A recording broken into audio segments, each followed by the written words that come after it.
Well, there you are. We knew you were longing to see this great woman arrive and be ready to talk to us. I'm Tessa Jowl. I have been a member of the advisory board of the Above the Parapet programme, which is hosting Julia this afternoon. And I just wanted to say what a pleasure it is and what an honour it was when Purna asked if I would become a member of the advisory board. And Above the Parapet is a programme about that's looking at the experience of women in public life, women who achieve positions at a high level. And I think the really interesting thing about the programme is that, we have a lot of quantitative information about women in public life. I always quote that when I first became a member of Parliament in the House of Commons, that there were more MPs called John than there were all the women members of Parliament put together. Things have changed a little bit, but too slowly and not enough.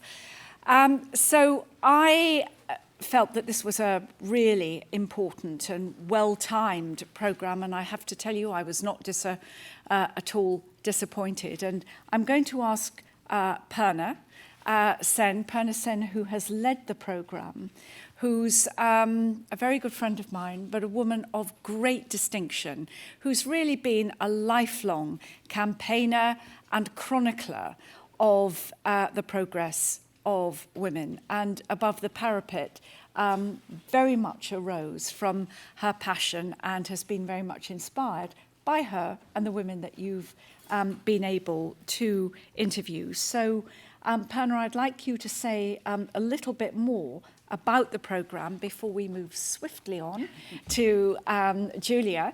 But also just to say that the hashtag for tonight, for those of you who are tweeting away already, is hashtag LSE Gillard. Purna. Thank you, Tessa, and thank you, Julia, for joining us tonight. And we'll hear more from you in just a moment. So I won't delay you very long. I know you want to hear from her, but just a quick word about the project. It's been a fantastic project so far. What we've been able to do is talk to women in senior positions in 4 areas of public life: in politics, in diplomacy, in the academic world, and in civil society, to try and capture their experiences of reaching those senior positions. Because as Tessa said, we know the numbers. We know the numbers are poor, they're disappointing, they are changing, as you say, but they're changing far too slowly. But what we still have to understand is how the women who get there did so, where they found support, where they didn't, how they dealt with the resistance and challenges, what tools they were able to use, what sort of networks were helpful for them, and think also about what they felt they were able to achieve once they made those positions of seniority.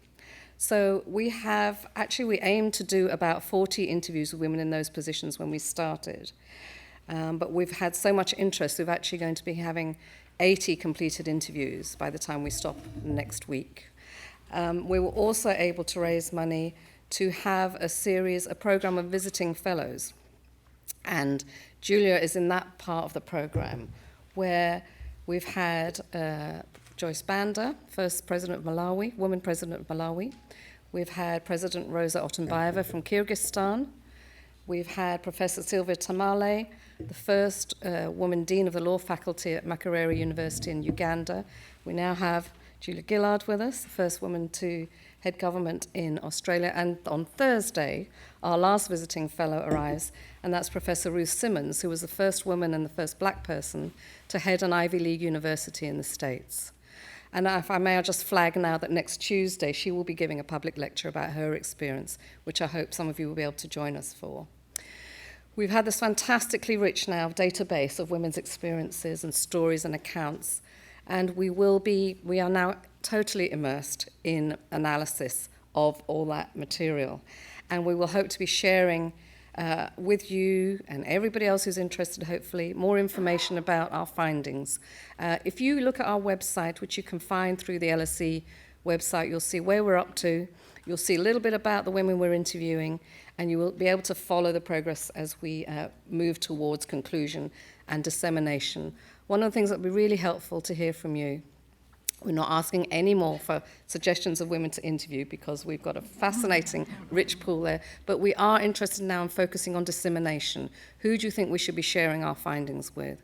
We already have in mind to talk to political parties, to diplomatic training academies, to university management structures, and civil society organisations. But if you have specific suggestions, we'd be really glad to hear them, because the point of this is not just to hear, but to put those experiences, and that you're generously sharing with us, Julia, to put them to good use for women who will follow and for men who want to make a change in public life as we go forward. I have also, of course, to thank our funders, which are the LSE Annual Fund and the Alison Weatherfield Foundation, who've made this amazing project possible. I won't keep you anymore. Members of the team are here if you'd like to know more about the project later. You can wave your hands, perhaps, Jade and Daria. But there's lots more to tell if you're interested. Thank you, Tessa. Lovely. Purna, thank you very much. And we'll hear more from Purna once we've heard from Julia. Just to say, we've got plenty of time between now and 8 o'clock, and we want to allow as much time as possible for all of you to ask Julia your questions, particularly members of the public who've taken the time to come, and LSE students. So we look forward very much to your questions. But before we do anything else, Julia, I think as the star of the evening, we're just all so looking forward to hear what you have to say as the first woman ever Prime Minister of Australia. Thank you very much. Thank you.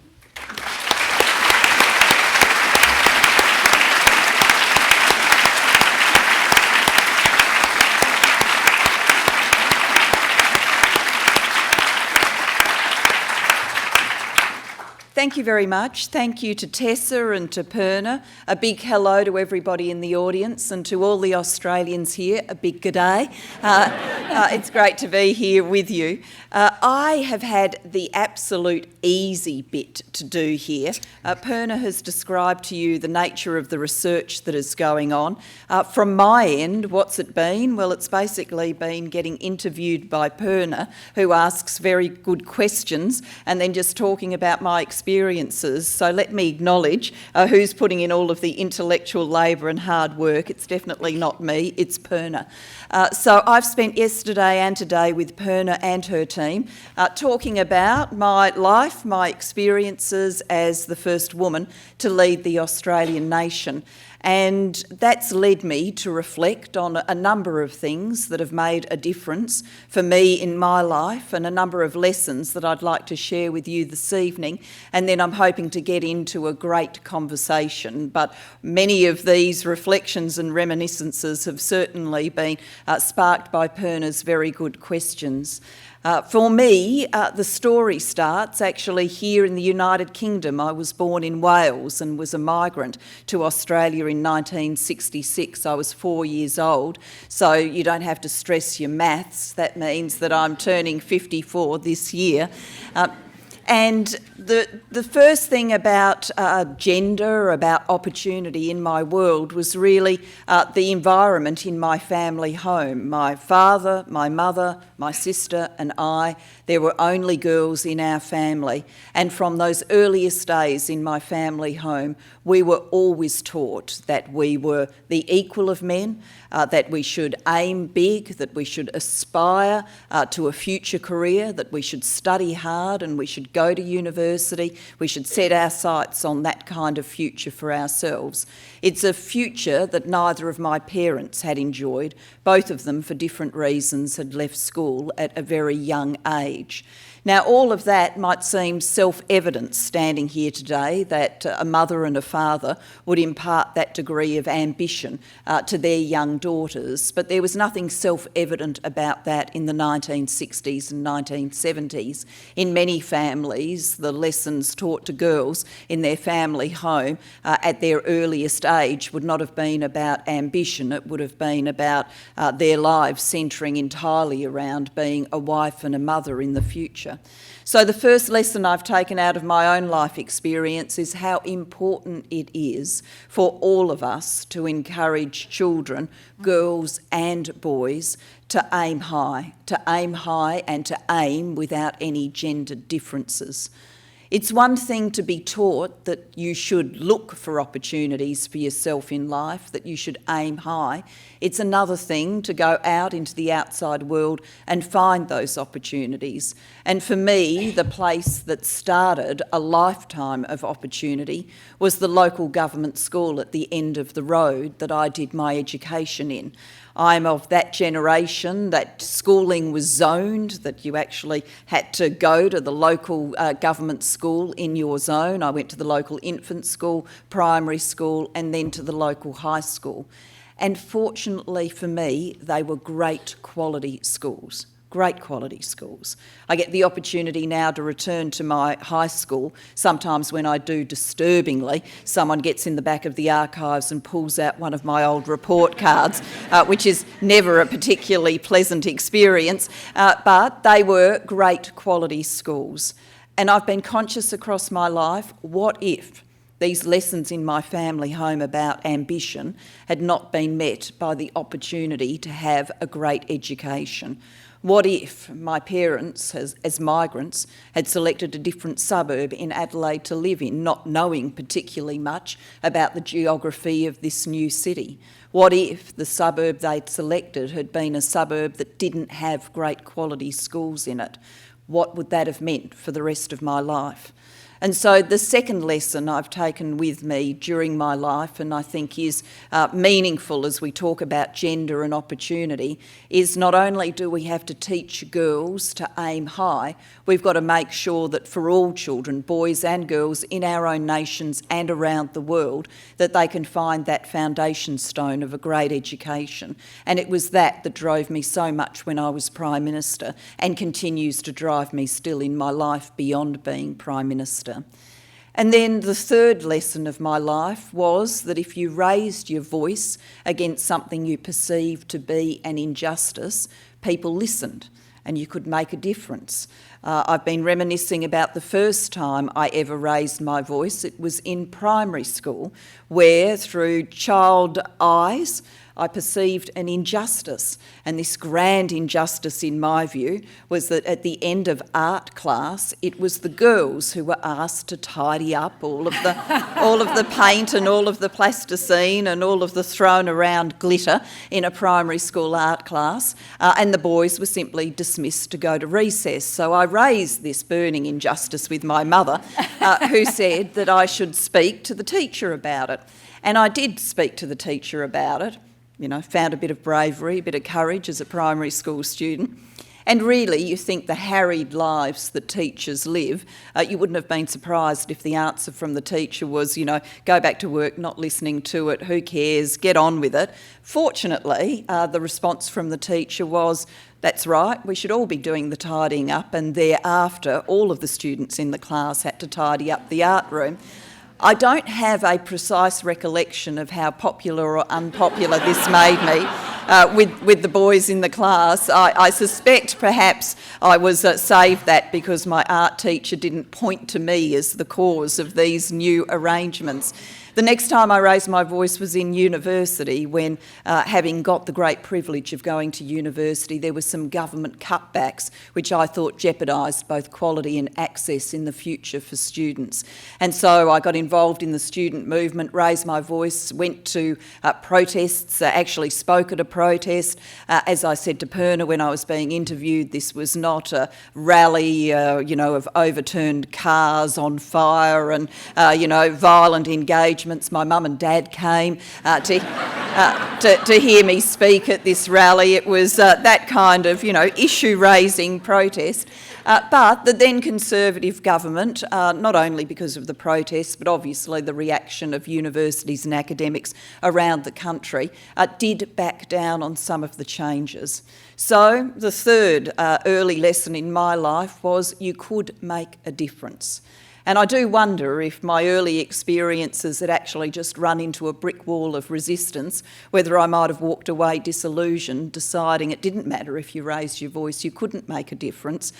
One of the things I think we've got to make sure is that in our great democracies, as contested and quarrelsome as they can be, that we do enable citizens to get involved, and particularly young people to get involved and to learn that in our societies they can make a difference. And then moving beyond the days in university and into the life in politics, the fourth great lesson for me of my lifetime has been that if you are going to do something that's going to be big and difficult, you need to know why you're doing it. You need to have a sense of purpose, a clear mission. I went into politics not because I craved the celebrity, I did not. Not because I thought it would be full of applause. I understood enough about politics to know that inevitably when you make big decisions you get supporters and you get people who are very opposed to what you're doing. I went into politics because I had this driving sense of purpose around education and opportunity. I understood that my life story was different from my parents' life story, not because of an inherent difference in intelligence, but because of a difference in opportunity. And I wanted that opportunity to be shared by everybody in my nation, by the children from the poorest postcodes, as well as the children from the wealthiest postcodes. And one lesson I'd certainly want to share with you is wherever your life's journey takes you, I think it is very important to have that sense of purpose that can sustain you through. And final lesson, a sense of self that can sustain you through as well. The period of my Prime Ministership included the inevitability of heat and fire and contest in politics. That's the way we do our politics, it's the way you do your politics. And in democracies it is always going to be like that. And it should be like that because big things, big values, big ideas are being fought over. But it also had a dose of gendered commentary and gendered insults, whether they be placards at a protest of ditch the witch, whether it be some of the hard-hitting things that were said about me by conservative commentators. For example, one of our radio shock jocks, Alan Jones, suggested that I should be put in a chaff bag and thrown out to sea to drown. This did lead me at one of our annual press gallery balls, where as Prime Minister you are required, whether or not you want to give an amusing speech for the press gallery after yet another long and bruising year. I did joke with our press gallery, I just don't understand these sexist conservatives. Ditch the witch, then they want to drown me. Everybody knows you can't drown a witch. They've got to get the story straight. Humour was one of the ways of deflecting these sorts of sexist jibes, but really the stronger way of deflecting them was to have a sense of self that wasn't hostage to what was happening in the media cycle. I needed to have the kind of insulation in my own mind that would make sure I didn't think I was an ultra good person on the day that the newspaper headlines were all running very well for me, and a dreadful person on the day that they were running badly for me. On both of those days I needed to understand that I was the same person, the same mix of strengths and weaknesses, and couldn't have my sense of self hostage to that roller coaster. Now, in today's age, you don't need to be in the very publicly exposed profession of politics to actually see very dreadful things said about yourself. The youngest of teenage girls would look at Twitter and other social media platforms and potentially see horrible things said about them. And so I think a lifetime lesson, and particularly a lifetime lesson for women, is to have that sense of self that can carry you through. These are some of the reflections, some of the things that have come into my mind as I've talked through my life experience with Purna. Inevitably, whilst I believe in politics I achieved a range of reforms for my nation in a whole lot of policy areas that make a long-term difference, inevitably one of the things I will be remembered for is being the first woman. And that does mean that it gives me a window and an opportunity to talk about gender and women and leadership. This is what Purna is focused on in this study, and I genuinely think it's one of the issues of our times, one of the great issues of our times, how we equalise opportunities for leadership and perceptions of leadership between men and women. So I want to conclude with just some observations about how we will know that we've reached a time when there is no difference between the way in which we perceive men and women leaders, when we are truly judging men and women leaders on their capabilities and competence, on what they are doing and achieving, and nothing more. First, I think we'll know we've reached that time when we don't have endless fascination with what women politicians are wearing. A burden we most assuredly do not put on men in politics. In fact, there are really, in Australian politics, only 3 outfits a man ever needs to have. A suit, a shirt and a tie, hard to get wrong. A black tie to go to a formal event, and no one ever says, geez, given that tuxedo a flogging, you can wear the same tuxedo year after year after year. And then there is the regulation Prime Minister goes bush outfit, which consists of the chinos, the blazer and the open neck shirt. We have never achieved this ability to put appearance to one side for women. We know that we've got true equality for women in leadership when we have done that. We'll know we've got true equality for women and leadership when there aren't a set of remarks around women and family structures. For me, those remarks were about being deliberately barren, the suggestion that I could not know anything about family life because I did not have children. Then, of course, if you do have children, well, hell, who's looking after them while you run round in this world of politics? So there's apparently no right way to engage in politics unless potentially you are an older woman with perfect adult children who have led unblemished and uncontroversial lives. But beyond that exalted status, there's no way of winning this argument about being a woman in politics and family structures. We'll know that we've achieved true equality when women's family structures, whether or not they've chosen to have children, is not commented upon. We'll know that we've achieved true equality when the gendered insult isn't clutched for during controversial political debates, that those debates might be had with heat and with passion, but that the gendered insult is not part of those political debates. We'll know when we have got to this status of men and women's leadership truly being weighed equally, when there isn't the whisper in the back of our brains that says to us, men and leadership, well, a male leader can be very likeable. Indeed, leadership and men and likeability tend to be correlated in our minds, whereas women and leadership and likeability are most certainly not.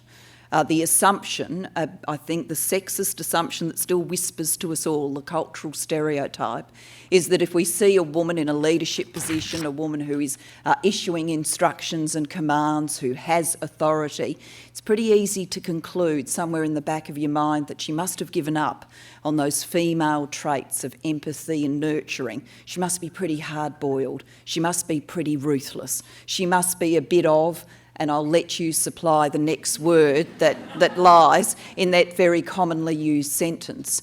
And if we allow those stereotypes to whisper to us that women leaders are not very likeable, then we will always weigh male and female leadership differently. And then finally, we will know that we've got to a time when male and female leadership is being equally valued, when we so routinely see women lead nations, women lead big companies, women lead in all sorts of avenues of life. We so routinely see those women lead that no one bothers to keep the statistics anymore. One of the things my political party still does to raise money is have quiz nights. Yes, I know it's old-fashioned and we have some more modern ways of fundraising than that, but I'm hoping to live a long life, and I'm hoping to go to an ALP quiz night towards the end of my long life, where one of the questions is, how many women Prime Ministers have there been in Australia? And no one knows the answer because no one bothers to keep count anymore. Thank you very much.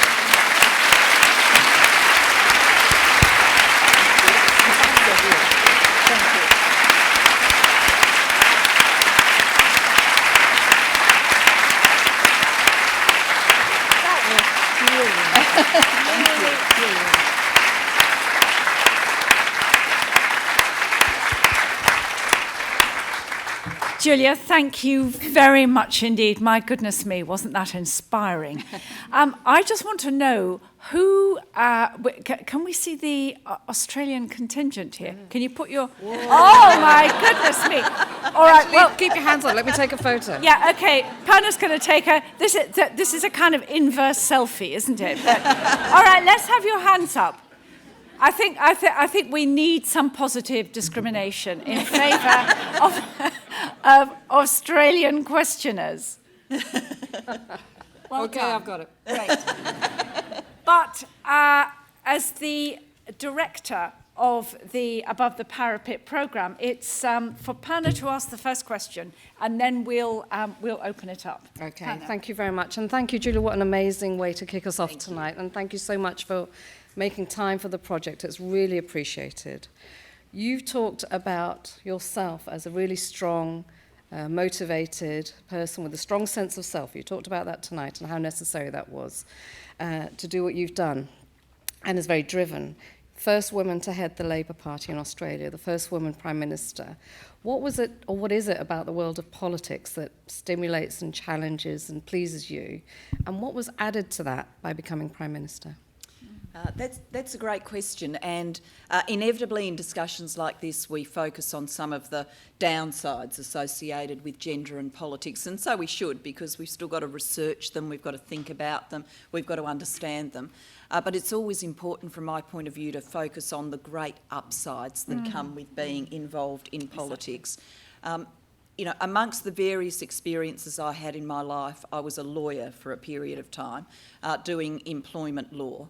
And you would see people who came in, things had happened to them at work, and for some you could take a legal case and you could get them compensation or whatever and make a difference.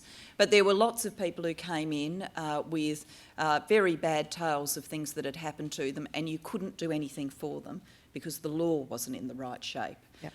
That question of opportunity, of having great schools, of making sure people could find a pathway through in life, that opportunity, I know from my own life, is impacted by government. It was impacted by government for me.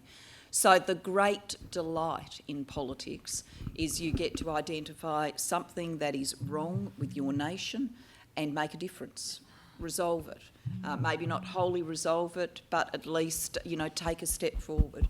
And the journey of politics is always going to be some steps forward, some steps back. That is, you know, it's never going to be just a straight arrow ahead.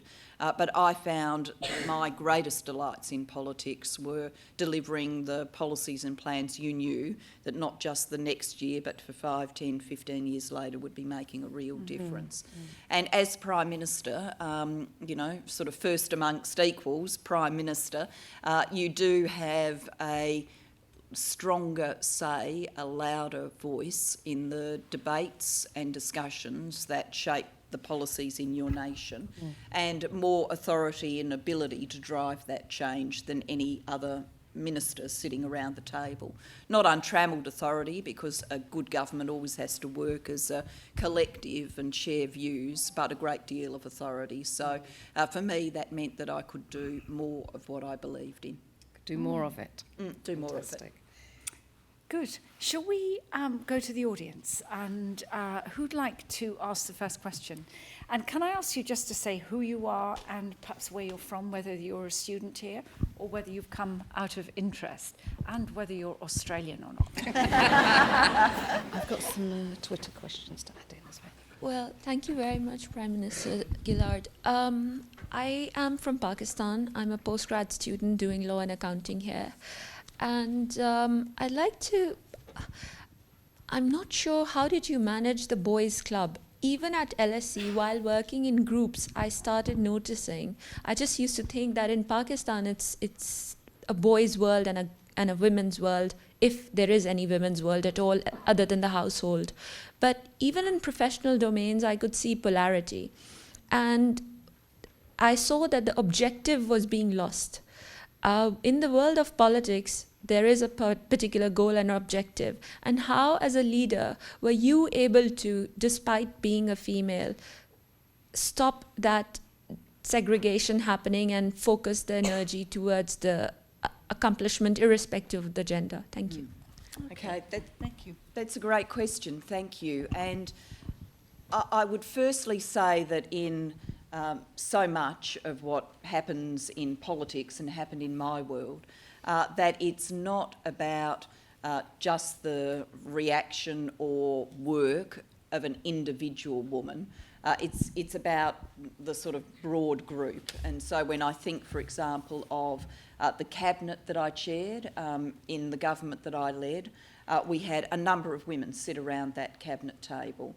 And the more women there are involved in, being in a parliament, then in a ministry, then at, more and more senior levels, the more that is normalised, women are there, then I think you do get a change in the dynamic that, I can't imagine what it was like for Susan Ryan, a Labor woman who sat as the only woman in the first cabinet of the Hawke Labor government, what that experience must have been like. But for us, for the Labor Party now to have a number of women sitting around the cabinet or the shadow cabinet table, and hopefully more and more and more, that is the sort of normal way we work. And I think that changes things. I am conscious of all of the research that says, if you watch a group talk through a problem and then you interview people afterwards and say how much time did the women take, men particularly will grossly overestimate the amount of time that the women have spoken for, and when you actually add it up in minutes, it's often that the women have spoken less. I think we've just got to be conscious of those things, both men and women, and be doing, positive things to try and change them. One of the things that I would do, not in government, in cabinet, but earlier on in the student movement, when there were still, some of these differences, is if you'd get to a stage where a number of men had spoken, you'd deliberately advance a woman up the speaking list to make sure that, just a simple mechanical thing, make sure that you were getting a conversation that included the whole group. So there's not just one way of doing it, but it's a real issue to be conscious of. Thank you. Thank you. We've got some Twitter questions, Julia. So let's just try one of those. The Women's Equality Party is due to be launched in September. So what do you think of a party, the emergence of a party dedicated to women's equality? For me, the only political party I'd ever be a member of or support is the Labor Party, and I think at the end of the day, equalising opportunities across our societies, making sure that there is social mobility, shared opportunities, good government services, that is the work of a progressive political party like a Labor Party, and that whilst I profoundly believe in the cause of gender equality, for me it doesn't make sense to separate it off and try and pursue it as a standalone rather than as an integrated suite of policies that are about inclusion and opportunity. I think that's very good. That's a recurrent theme in politics here as well. Now, there's a young woman right at the back up there. Will you shout out your question and tell us who you are? Thank you. My name is Esra Doramaja and I'm a Sydney girl. But I left in 1995, so it's been a while. Thank you very much for being here. I'm also LSE alumni and I work at the BBC and I'm part of a network called Global Women in News. The first thing that I want to say is I never experienced any kind of gender or sexual discrimination being born and raised in Australia, because in the environments I was brought up in, there was always a sense of resilience and fairness. And I never experienced sexism or anything like that until I left Australia, which I think is very interesting. The second thing is I run a project which we have a look at how women are represented, because, I mean, if you're in media, you have to pay attention to your audience. And we notice a massive skew that there's always, for example, more men online than women. So we deliberately pick pictures where there's lots of women and we see the audience shift because of that. So, and I also find myself that just because I'm female, I have to also speak up for the feminists and represent, even if that's something that I don't want to do. So my question to you is, we do need to engage the other gender, which is men. So if there were 3 key pieces of practical advice that you could give, not just to the men in this room, but to anybody who is involved in any kind of education or leadership, whether it's schools or business, media, or whatever else, what would those 3 practical things be? Very good. That's a great question, Julia. I think, given the week and a bit I've had in London, first practical piece of advice would be you will run into the BBC everywhere, because I most certainly have. I know that there's a big agenda about government cutbacks at the BBC, but you certainly managed to spread yourself around. So, congratulations to you for that that coverage. I'd say, I mean, on this question, I mean, centrally on the issue of gender equality, I would say to men and women that this is a cause for change in our societies and around the world. And we've got to remember, even as we are having this conversation, there are women around the world who deal with sexual violence, sexism, subjugation in societies where the gender issues are so much more profound than the ones we face in our societies. That this cause of gender equality around the world is something that is good for men and good for women. Absolutely. It means we will have the most meritorious people at the leadership of our nations, the leadership of our companies. It will enable everybody to have more options and choices rather than being put in pigeonholes that they can feel uncomfortable in. So practical pieces of advice, I'd say to men in the audience and more broadly, this question of change is on your shoulders, not just on women's shoulders. If you see something happen that's gendered or unfair, often it can be easier for the man to raise it than the woman to raise it. And I do reflect back on my own experiences in politics, and certainly, if during some of the crazier times there had been an authoritative male voice, perhaps a business leader who'd said, something like, I don't vote Labor, or I don't support Julia Gillard, I don't like her policies, but we don't have our democratic conversations like this, full of gendered insults, I think that would have been profoundly changing to the debate. So being prepared to raise your voice, for men to be champions of change would be one big thing. Then for everyone, I think this, sense of purpose and sense of self matters. We get to live in an age, a wonderful age, where we can be very empowered citizens, where we can get the opportunity to have options and choices in our lives. And as we sort and sift that, an audience like this, that having that sense of purpose about what matters to you, having a sense of self which builds resilience, I think is very important for both men and women. I think that's. I think everyone will find that very helpful indeed, Julia. We need to spread the ownership of this set of obligations and change. Purna, you wanted to come back with another question. Please, if I may. Julia, it actually links to what we were talking about in terms of the Women's Equality Party and other parties sharing an equality agenda and integrating that into their work. And you mentioned earlier the abuse that you've suffered, been the target of. And I think many people here, if not all, will know about the famous misogyny speech. You're welcome to cheer.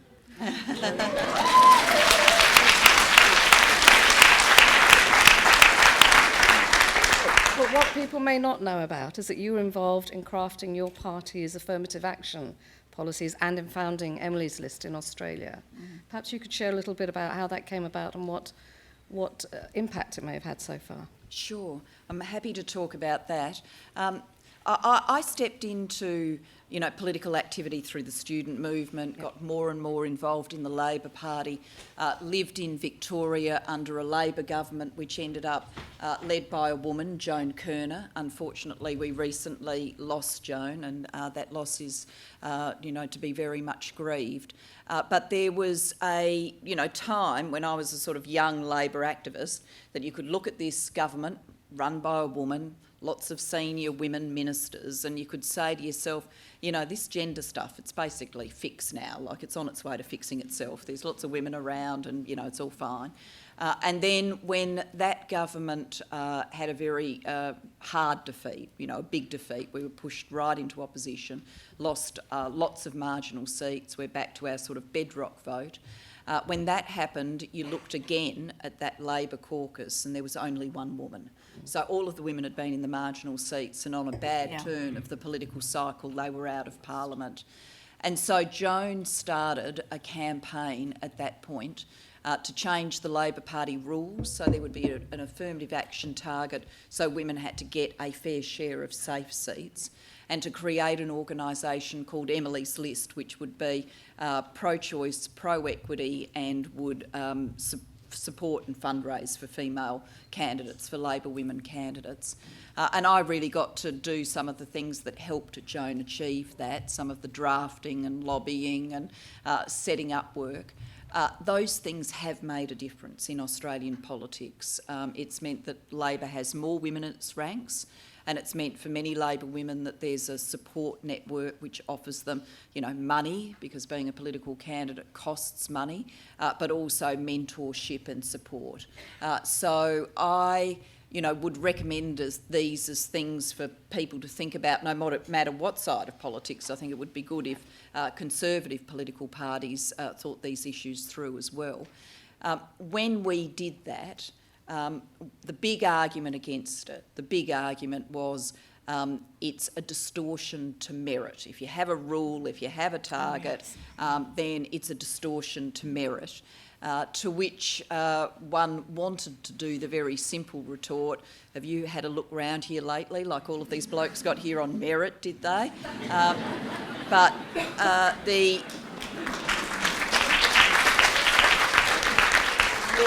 the more sort of profound response, I hope, is, if you believe merit is equally distributed between the sexes, and I do, and you look at any organisation, a Labor caucus, and it is heavily skewed one way, then that means that women of merit who should have been there haven't got there.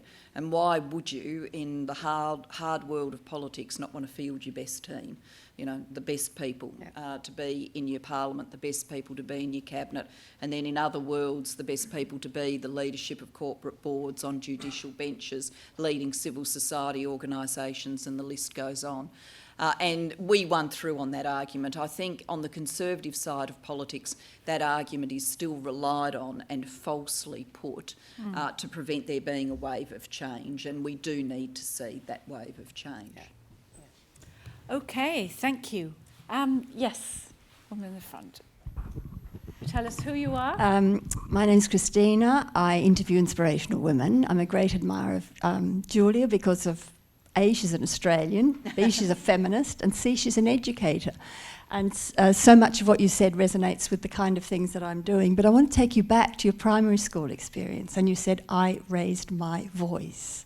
And that just resonates so much with me because you believed in yourself and you were listened to, and it was at primary. So much of what I find myself involved here at the RSA and other things is focusing on secondary.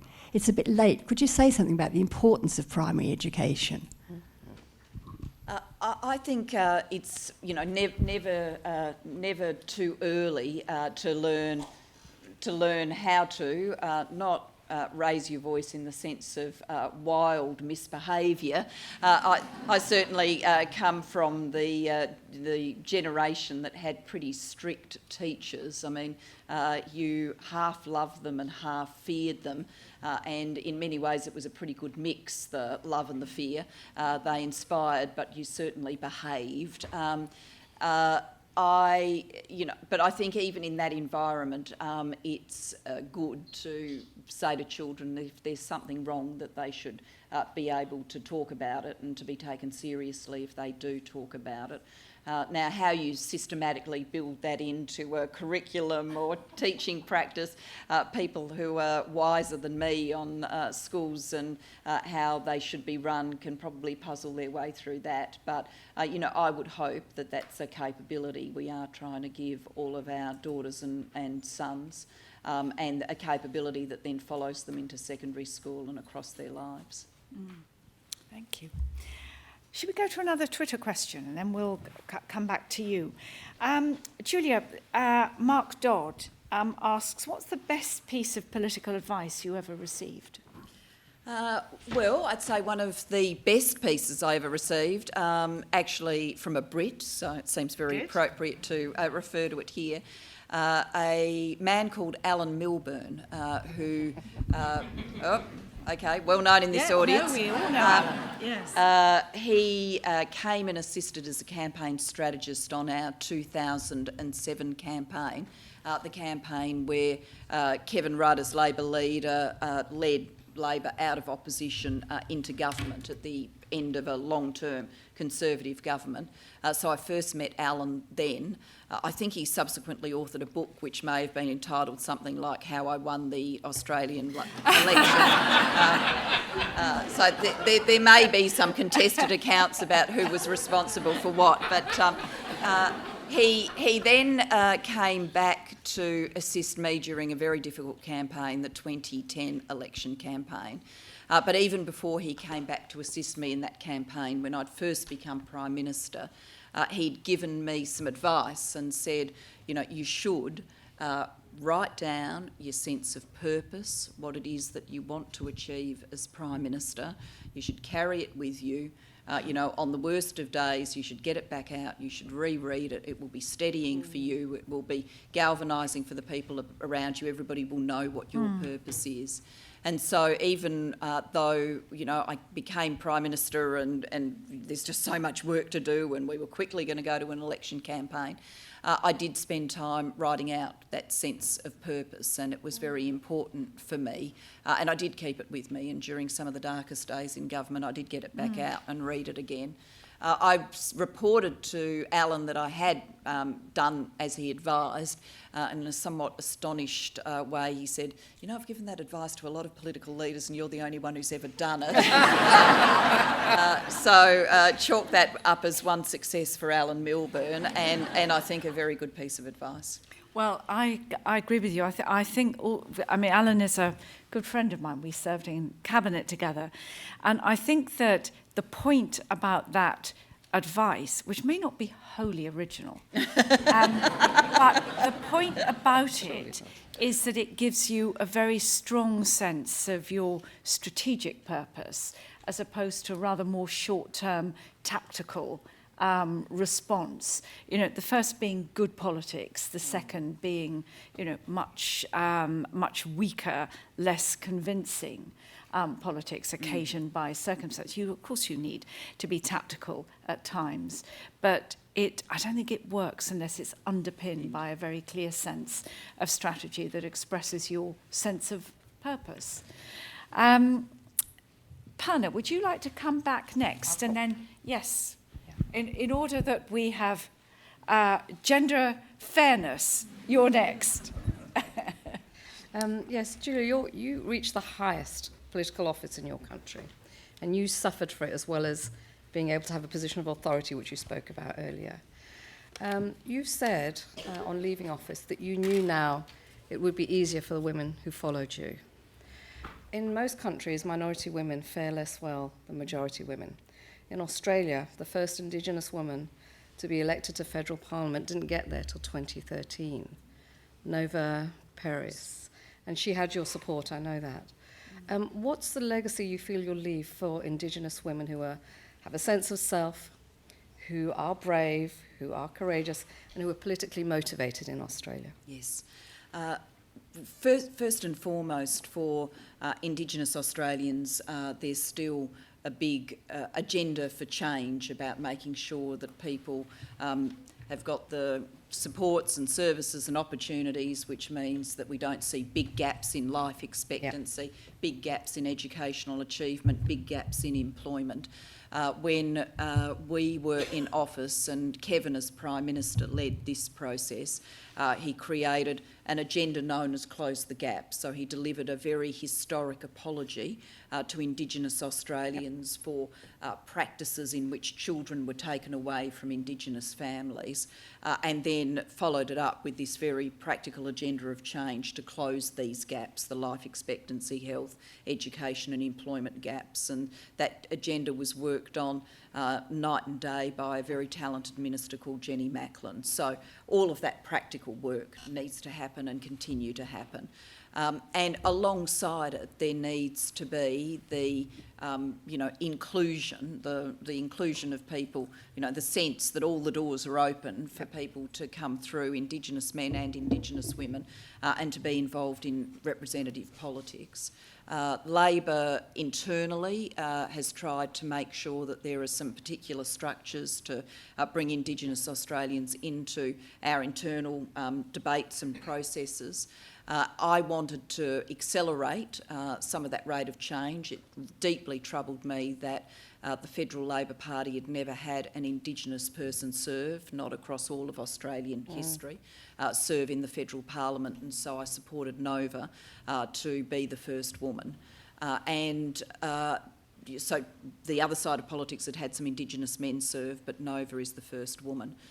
So I hope that through Nova being there, through other Indigenous Australians being in Parliament, that hopefully we see numbers build over time, and that very role modelling helps create more of a sense of opportunity, that there is a place for people in the Federal Parliament. And whilst that's happening, we need, the other structures that allow the voices of Indigenous Australians to be heard, and we set up a Congress that enabled Indigenous Australians to come together and give, strong advice to government about policy directions for the future, and that's, I think, a very important way of working. Thank you, Julia. Yes. Hi there. Shout out your name. I'm Chris and I'm from Scotland, where Nicola Sturgeon is doing her best to encapsulate women in public life very successfully, I think. I wanted to ask a question about, you want to see more female prime ministers in Australia, and Julie Bishop seems set to perhaps be the next one. Would you support her maybe doing a Julia and ousting Tony? Let me say two things. One, since I left politics, I've made it my business to stay out of contemporary political debates. Very wise. And allow the team that's there to get on with representing Labor, and they're doing it very well, without me looming over their shoulders. So that's my outlook. So I think I've got sufficient of my jungle skills from politics to avoid answering your question. I think I've retained enough of those abilities. So I won't speculate about anything to do with the future leadership of the Liberal Party. But I am very convinced that whenever Australian politics, and whichever side of politics supplies the next woman who contends to be Prime Minister, and I don't think it's anywhere on the near horizon. I think the 2016 election will be a contest between Tony Abbott on the one hand and Bill Shorten on the other. But whenever that happens in the future, I do think that it will be easier. I think there were some things about being the first that people, the nation, needed to work through, and the sort of amplitude around the gender issues for the second won't be as big. It won't be nothing, but it won't be as big. And the more women there are, the less and less it will be, which is why I hope for that long-term future when we don't even bother to keep the count anymore. Exactly, because it's been normalised. Yes. Exactly. Okay, yes. Woman at the back in the black dress. Hi, I'm Megan Clement. I'm from The Conversation and I am Australian. Very simple question. What did your piece of paper say? You can read it in my book. It's entirely reproduced, so feel free to study it. But it had in it the things that were most important to me in terms of policy direction. So it certainly spoke about education, about the importance of work, about dealing with people with respect, about preparing our nation for the future. So it's there for people to have a look at in the book. And maybe I should have published it when I was still Prime Minister, but what I tried to do instead was to live true to it and deliver policies that were in accordance with it. Good. And just to remind you all that copies well, I might act as your agent on this, Julia, that that copies of Julia's book are available for sale outside, and then when we finish at 8 o'clock, Julia will be on the platform signing the copies of her book that you've bought. But she did say no selfies and no dedications in order that she can get through everybody who wants to have their book signed. Okay, now, next question. Yes, gentleman at the back there. Good evening. This is a three-pronged questions. One to Julia Gillard, one to Purna, and also Tessa. Julia, you mentioned, please excuse me, I put my glasses on. Please, excuse me, be patient. No, I'm with you on the glasses thing. You mentioned, perhaps I didn't misheard you. You mentioned that you're a good Christian. No. About the values of being good Christian. Under your premiership, when you were continuing the destruction of Iraq, I am an Iraqi. I'm a Christian Iraqi. Yes, you partake into that destruction. You talk about equal rights to women. Do the Aborigine women get the same opportunity in Australia? Do you have any reason why Tony Abbott keeps on repeating, do the right thing when it comes to refugees trying to get to Australia, and he says, talk about the Iraqis or Arabs wishing to harm them. Excuse me. Wishing to harm the Australians. We don't share a common border with you. So how can we harm you?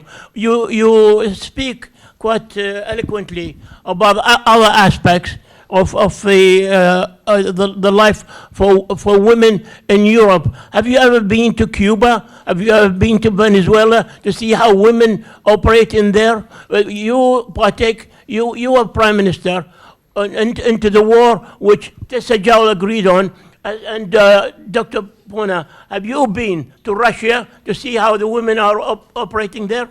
Can I just suggest that Julia focuses very particularly on the part of your question, not to avoid the other questions that you asked, but the fact is Julia's made clear she doesn't want to comment on policy which is active in and potentially controversial in Australia. I think it's fair that she is not asked to do that. But Julia, perhaps you'd just like to say a little bit more about the action you took to promote equality for Indigenous women. Sure.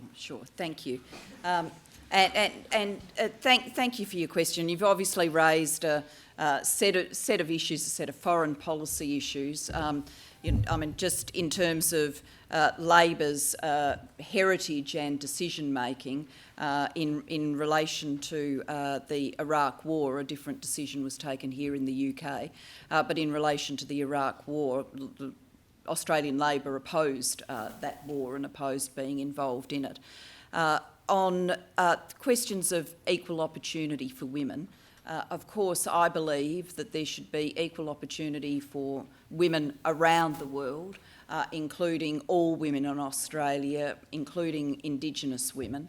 And part of what we talked about before with the settings that the government had of closing the gap was to focus on the drivers of Indigenous disadvantage, what was keeping Indigenous Australians from having fair access to housing, to jobs, to employment, to healthcare, which was condemning the children of Indigenous Australians to shorter life expectancies, and to change all of those things so that there would truly be equal opportunity and equal treatment for Indigenous Australians. Now, much has changed and much remains to be done. But I am confident from a number of things that the government did when I was in government, and also the government led by Kevin Rudd. I am confident that the direction of travel is a good one, that we are making a difference to Indigenous disadvantage, just as we must make a difference to inequality around the world. And one of the things I focus on now in my post-political life is I chair the Global Partnership for Education, which is the multilateral funder dedicated to supporting schooling in the poorest places in the world, so that children who currently never see the inside of a classroom get to go to school and get a great quality education and have the opportunity that then flows from that. Thank you, Julia, very much.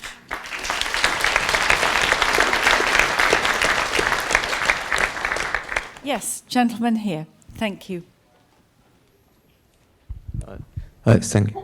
My name is Xiao Wang. I come from China, but I studied in Australian National University for Economics and International Relations last year. And my question is quite simple. The first one is, when did you decide on being a politician? And the second question is, in order to be a prime minister, what effects have you done? Effects have you had? What effects? Okay. What is your legacy as Prime Minister? Thank you. I didn't decide on a career in politics or aiming to be a parliamentarian or anything like that until I had been involved in student politics and got the sense that you could be involved in political debates, policy debates, and make a difference. When I was Deputy Prime Minister and Education Minister, and when I was Prime Minister, I'd go and visit schools and I'd talk to kids about what they wanted to do when they grew up, and there would always be, the 5-year-old, the 6-year-old, the 7-year-old who would say with complete confidence, I want to be Prime Minister when I grow up. I was never that kid. From my family background, it just inconceivable that, you could end up in politics. I mean, there's nothing in my family background that gave you the sense that that was a door open to you. I would have thought there was some kind of, superhuman beings somewhere, and they were the sort of people that ended up in parliaments, not people like my family. But over, growing up, going to uni, getting involved in student politics, doing things, going to Canberra, lobbying ministers, engaging with the media, coming up with policies for change, I increasingly got the sense I could do this and that it was the best way of making a difference. So it took me quite some time to work out that I wanted to be a parliamentarian. Having had the experience of being in Parliament, being Prime Minister, the big things I'd point to, we delivered what I think will stand the test of time as a direction for the future for Australia in this century. We called it Australia in the Asian century to capture the strategic changes in our region and what that means for our nation. We delivered major education reforms that will endure, a new way of supporting Australians with disabilities and giving them opportunity.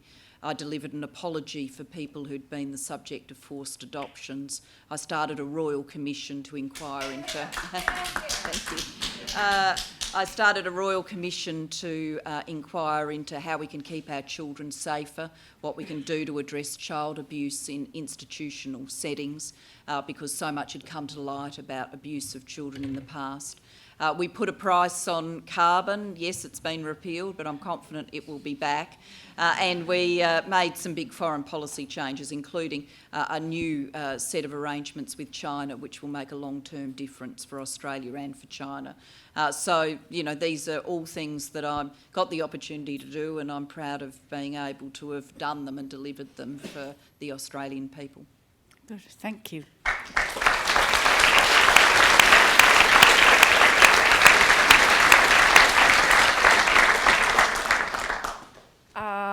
Yes, your question. Hi, I'm Frances. I studied Frances, can you just hold on a sec till you get a microphone? Thank you. Hi, I'm Frances. I studied at the LSE about 2 years ago. I've got a question around the balance of female role models and policy change. So, to what extent do you think that female leaders who have implemented anti-progressive policies have advanced the cause of women just by being in public life? I think it's important that there's equality and that there are women doing, you know, all of the jobs in public life, even if we disagree with their policies. So, you know, I was born here, but I didn't live here during the era of Margaret Thatcher. If I had, I would have hoped that I had the wherewithal to say that it was a good thing that a woman could rise to the top of her nation, but that her policies were wrong. Just as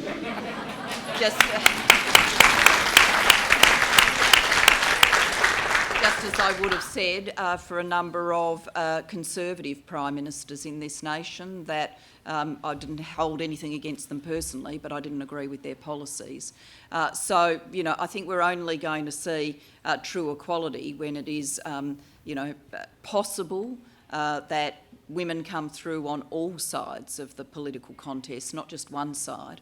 We don't hold one particular area of political ground for men and then say that the other areas somehow aren't for men. We expect there to be men who are Conservatives, men who are Greens, men who are Labor supporters, men who are various sorts of independents, men representing far-right political parties.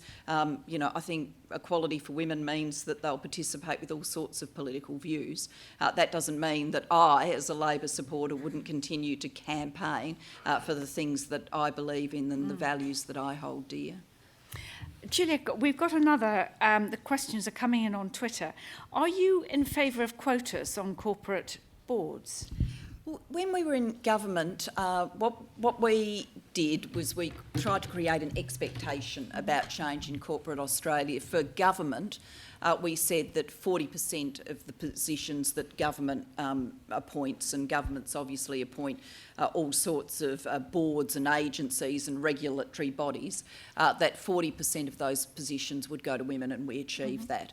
And we hope through that demonstration effect and by advocating to corporate Australia change, that we would drive an organic change within corporate Australia, that it wouldn't require outside regulation.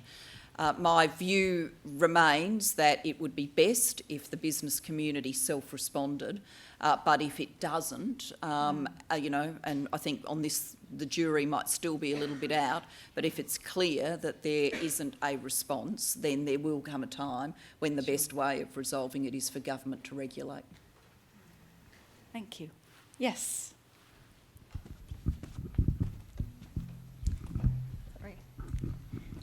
Hi, I'm Alex. I stood as a parliamentary candidate aged 26 for the Labour Party in the election just gone.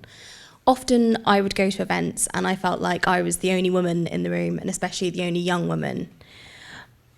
What advice, I now try and make sure that we have more young people involved in politics locally.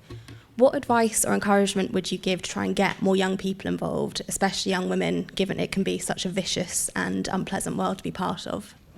Yeah, Alex incidentally fought a great campaign, and it's a very, very good question about getting young people involved. Well, congratulations to you for having fought that campaign and to have done so at 26. A great experience, and I'm sure at this close stage from election day there's still a bit of bruising and scar tissue, but I think I'm able to say to you with some authority that it goes away over time. So I hope you find that. I think for one of the things I was really conscious of when I left politics, and one of the reasons I wrote the book quite quickly, even though that meant there were days when I was writing 12 hours a day and, you know, wandering around my house probably looking quite dishevelled and talking to myself, causing my partner Tim to be moderately concerned about my state. By the time your Mac Air book is your best friend, you may have gone too far with this writing thing. But the reason I wanted to write it quickly is I was increasingly concerned that in the media there were, you know, polling and, you know, blog in or post in or whatever, and the feedback that was coming in from young women was that they'd looked at my experience as Prime Minister and gone, nope, not for me. Yeah. And I wanted the book to come out and to stand squarely for the proposition that whilst, yes, there was this stuff, that the, you know, opportunities, the delights, the things that come with being involved in the leadership of your nation, in your nation's parliament, that overwhelms all this stuff absolutely. So it's a positive thing and that young women should go for it. So first and foremost, I think even as we have events like this and Purna does her research and we talk our way through questions of gender, we can't let all the spotlight go here, otherwise people will conclude it's all downside. We've got to keep some of the spotlight here so people can see the upside. So I think, you know, how we talk about politics matters. How we talk about politics also matters to convince young people that it's worth it, that you can make change. And I think there's a lot of, you know, fashionable cynicism around about politics, that it doesn't make any difference. You know, in Australia, voting is compulsory. You have to go and vote. As a member of Parliament, you know, I'd go and you'd go around your polling booths on election day and people would be waiting 10, 15 minutes in a line to go and vote, and they'd all be complaining. And in a vote-losing manoeuvre, I'd be saying to people, don't you realise around the world people fight and die for the right to vote, and you can't be bothered standing there for 10 bloody minutes? Like, for God's sake. So I had a pretty safe seat. So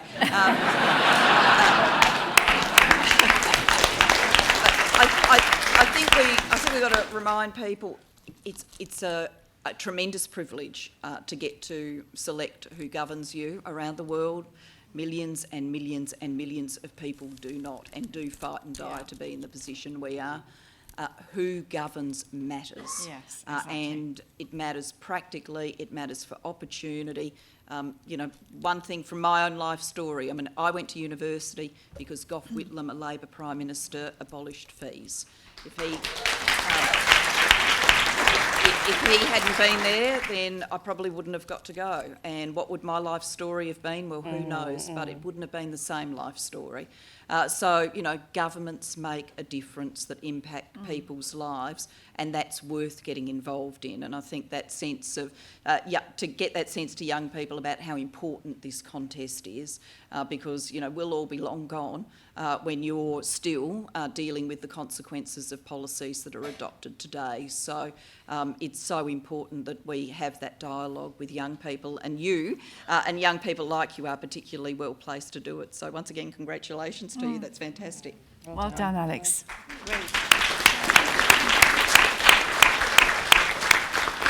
Can I just take a straw poll of the young men and women, decide yourselves whether you are, in the audience, who would seriously consider a career in politics? That's quite a few. It's good. Well, I would say that's not bad, given that this is LSE. But I think I thought what Julia said was was really interesting, and it is something I think that we all, those of us who are in politics, who have held senior positions, think about. And I think there are two other things I would add to that. One is always have your gang, always be part of a team. And then when you've done it for a while, just remember that what you learn is of enormous benefit to the young women or the young men who are just thinking of starting out. And I think the third thing is a kind of optimism about human nature, because so often the position of women in politics gets written as a story of victimhood. And women in politics are not victims. They are people of passion who, as Julia has just, I think, so well put, believe in the power of decent politics to bring about change. But I think it's very tough if you do it all on your own. So you want to build, and I know, Alex, you did this with your team in your campaign. You want to build you want to build the team and have that just wonderful sense of common purpose and shared ambition. Okay, so the great Twitter question. We've got another. We've got another great Twitter question. There's a really good one here. Shall I just ask? Right. So this is. Right. Go on, okay. So it's from Greg Campbell, who's tweeted: Britain got their first female prime minister in 1979, and haven't since. Why do you think this is, and will the same happen in Australia? I hope we see, men and women routinely in leadership positions far more quickly here and in Australia, around the world. Look, it's hard to so I'll put it another way. One of the things that happens when we talk about women in politics is it often ends up being a discussion around one woman or a few women, and are they going to make it? And obviously with the Labor leadership ballot here, there'll be some of that kind of dialogue. But what really matters to have women come through is that you've got a big, hopefully equal class of women coming into the parliament. Because politics, to get to the top in politics, you need to have skills and abilities, but there's also some things about luck and timing that matter. When you look at across Australian politics, there was a period, particularly in the 50s and 60s, a very long-term Conservative government. And the reality is you could have been the most talented Labor member ever born, ever known, and you would have sat on the opposition benches for all of your political careers. So there are some things about luck and timing that matter in politics too. And so this can't be a debate about, who are the next, who's the next most likely one woman or two women. It's got to be about how do we bring in a large number of women into politics so that in the ebb and flow of politics they can come through into the cabinet, the ebb and flow of politics, they can present for leadership. I used to say, even when I was Prime Minister, that really part of knowing that we've got to an equal era is, people will always theorise, no matter who is at the top of politics, people will theorise, who is likely to, be the next generation of leaders whenever this leader chooses to go or is defeated or whatever happens. And if you did that in Australian politics, frequently people would name 3 or 4 men. Now, we'll be in an era of equal opportunity where on both sides of politics, people say, well, the next likely contending class for leader is a few men and a few women. And, that's when you'll get the sustained change that means it's not one woman and then a long period of time and another woman. Absolutely. Good. Yes. Gentleman at the back. And can we just look at the balcony? Yes? Right. OK, you're next. Hi, Julia. My name is Fionn McGarry. I'm a student at Trinity College Dublin studying history and political science. So I grew up as a gay person in Australia and found that very difficult, that in spite of my excellent parents and all that. While I was canvassing for a yes vote in the referendum in Ireland last month, I felt that Ireland was very supportive of gay people, and I felt that was a really nice experience. But I wouldn't wish a referendum on anyone. It was a really, really difficult time for gay people, having your rights debated in public in that way. However, I really, really appreciate what you and Kevin did in government in terms of change, law reform and that sort of thing, and also just having an open-minded attitude to difference, which I think is really, really important. Your opposition to same-sex marriage while in government, as you articulated it, reads as a really completely legitimate criticism of marriage as it has existed over centuries as a patriarchal kind of institution. What I'm kind of wondering is that now that there is seemingly a tide in favour of same-sex marriage across Western liberal democracies, do you think that there is a role perhaps for same-sex marriage in degendering marriage and perhaps in furthering the cause of gender equality? Well, that's a really...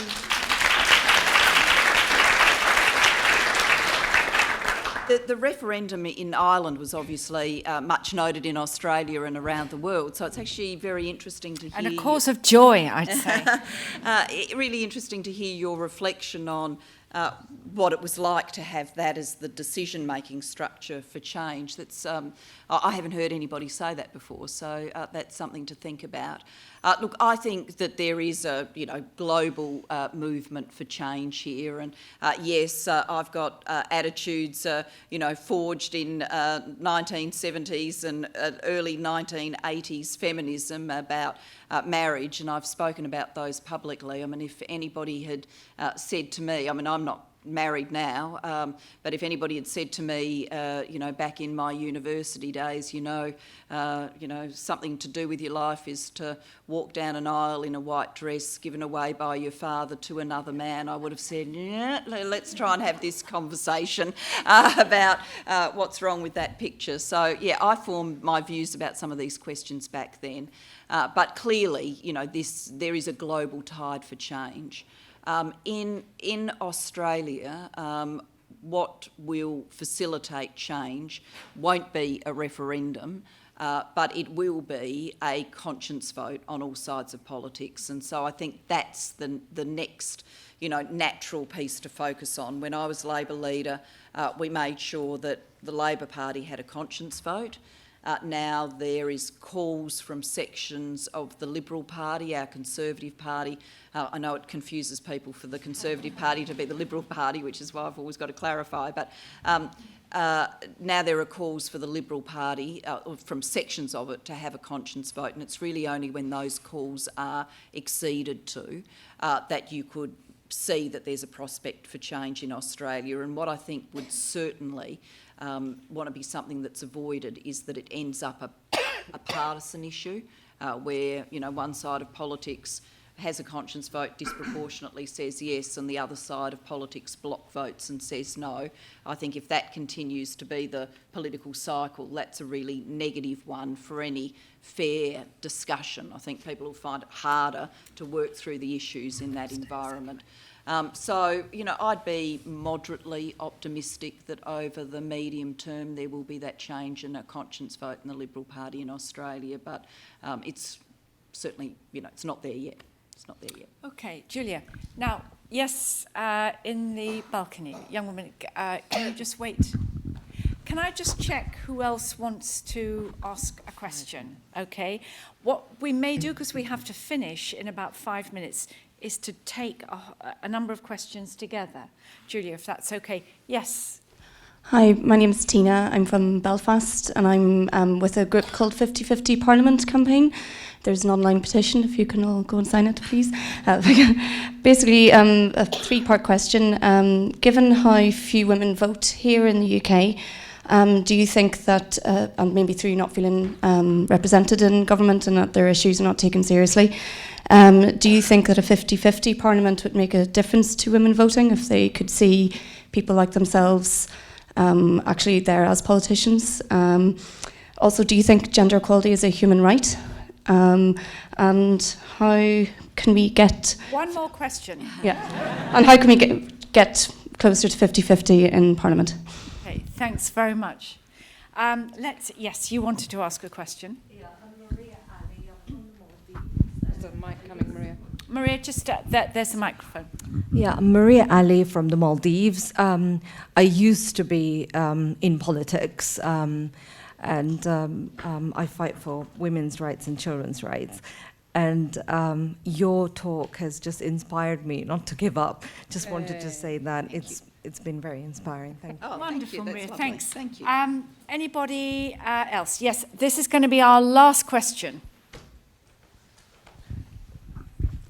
Thank you. Thanks, Julia. My name is Bethany. I'm from Melbourne. I'm in your electorate. And I'm a student here at LSE, studying anthropology. You opened your speech with a story about your parents and how your parents always encouraged you to think of yourself as good as a man or as good as a boy. And I'm wondering if we could look at that from the other side as well and to think about what particular strengths women have, particularly in politics, that men could then aim to emulate. And I'm saying this in particular because I know of your strengths as a negotiator, particularly in the international field. Very good. Okay. Very good. Better politics with more women. Very good question. Okay, so that's our last round of questions. So, Julia, would you, Maria's was a very generous tribute, and what an optimistic way for us to finish, Maria. But would you like to, first of all, answer the question about quotas and getting to 50-50? Sure. Look, how... Right. I'm so sorry, I misheard. Getting to 50-50 and the difference it would make. Yes. The difference it would make, I think, is, merit equally distributed, Parliament, half men, half women. It does mean that you haven't held women of merit back artificially from participating in the Parliament, that the structural barriers and discriminations that can hold women back have been eradicated. That would be a good thing. How political parties, parliaments, nations get themselves there, I think that there's a variety of ways of doing that. We did it through an affirmative action rule and Labor women's support networks, of which Emily's List was one, but it's not the only one. So there are various sort of paths here. But really, from the questions, what I think it means is, don't give up until we get there. That the force for change, the pressure for change, the voices for change do make a difference. And one thing I'm really certain of is in Australian politics for the Australian Labor Party, if we had not succeeded in that affirmative action rule, you would not see the number of women in Australian Labor caucuses today that you do. We would be in a different place. So the campaigning for change does make a difference. This, at an earlier point in my life, as I said a bit earlier on, I thought all of this would be self-correcting, that it would kind of fix itself. Yeah. It's not going to fix itself. We've got to have the structures and policies and plans that fix it. Okay, thanks. Yes, and someone from my former electorate, that's fantastic, special discrimination in favour, a great electorate. I suspect I've got a slightly different take on this than you, though. I am not a believer that there's a particularly male leadership style and a particularly female leadership style. I think men and women can be leaders in different ways. What I do think, though, is if we say historically a sort of command and control leadership style has been associated with men, whether or not that's right, and historically a more collaborative way of working has been associated with women, whether or not that's right. In democracies today, they don't give themselves easily over to command and control. People are too empowered. People want to be collaborators in change. They want to, have their voices heard. They want to understand the arguments. People's perceptions of hierarchy are different today. I remember my parents, when I was growing up, if they were going to go and see the bank manager, you know, Dad'd get a suit on. You know, this was a big thing. Go and see the bank manager. You had to go to school for parent-teacher night. You'd wear a suit. I mean, go and see the school teacher. Let alone go and see a member of Parliament. I mean, heavens, you know, you'd have to practice and prepare what you were going to say for days. I mean, there's this was a real sense of hierarchy, and if one of those people, a bank manager or the school teacher or a parliamentarian, had given an instruction to my mother and father, they would have been very likely to follow it, because they'd have a sense that, you know, there are these power structures. Today, particularly in Australian politics, particularly in my own electorate, you'd get an 8-year-old run up and say, you know, Julia, I think you should do this as Prime Minister. Thanks, buddy, for the advice. You know, one of the things that always amazed me in politics, I used to joke about this, if you wandered round and said, I'm a brain surgeon, people would go, oh, gee, I reckon that'd be a pretty complicated job. I don't know how you do that. Oh, that must be amazingly hard. Gee, you must have studied a long time. Whereas if you wander around saying, you know, I'm a parliamentarian, people say, you know what you should do next? You know? Yes. So in this age where everybody is a questing and empowered actor, I think those skills of collaboration and negotiation and bringing people together are more the skills that work in a democracy than the old command and control skills. I don't know if they're inherently female skills, but I believe they're important skills. Julia, thank you. I think that is absolutely great, and I agree. I'm going to let Purna just finish us, close the session. But can I just thank all of you for your fantastic questions and for coming.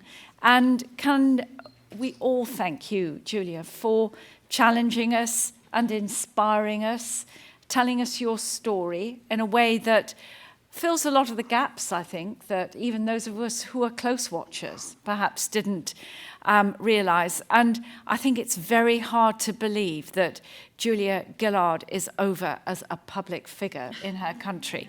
So let's hope not. I'm sure not.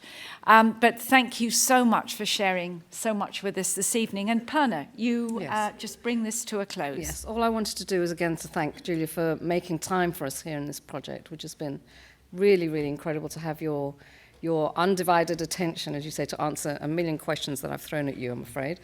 So thank you for that and for sharing your time with us tonight. I also want to thank you, Tessa, for chairing us through the event this evening. I know you're also very busy, hard at work campaigning, so it's great to have you here. I'd also like to acknowledge several people in the room who have been generous with their time and given us interviews which have really enriched the project as we've gone forward. I won't point anybody out because they'll want to declare themselves or not, but I do want to acknowledge also people on the advisory group who've helped steer the project forward as we've gone along. So thank you to all of you and to everybody who's come tonight. Thank you very much. Thank you.